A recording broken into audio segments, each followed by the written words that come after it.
Исламабази и Бојан Јовановски се поздравија откако Боки 13 поднесе кривични пријави против претходничката Вилма Русковска, екс-премиерот Зоран Заев, сите поранешни генерални секретари на СДСМ, меѓу кои и Оливер Спасовски.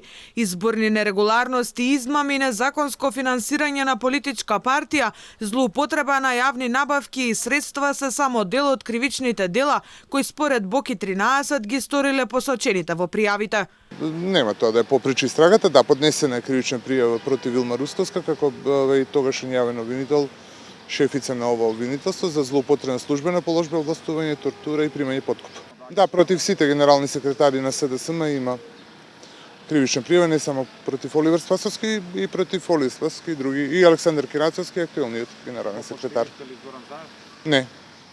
Зоран Заев е скоро во секоја пријава. Јавна тајна во Македонија бил криминалот за кој Јовановски предал докази во обвинителството на Абази. Боки 13 е уверен дека пријавите ќе резултираат со судски предмети и сите ќе одговараат. Тука ја посочи екс-обвинителката Русковска, која според него е злоупотребила службената положба и примала подкуп. Ова ќе произлезат предмети каде што лицата од власта, од СДСМ ќе одговараат за сите криминали кои што ги имаат сторено во изминатиот период, за кои што јас имам непосредни сознанија, во некои делови посредни сознанија, за некои делови имам цврсти материјални докази, за некои делови имам само индиции кои што дополнително обвинителството ќе треба да се ги истражи како единствен истражен орган надлежен за оваа постапка. Јовановски тврди дека Вилма Русковска знаела колку години ќе добијат осудените за 27 април, уште пред Добрила Кацарска да ја објави пресудата. Екс-шефицата во изјава за Алфа ги демантираше таквите тврдења на Боки 13, велејќи дека не ја знаела пресудата, а истата ја гледала онлайн, бидејќи била на патување во странство.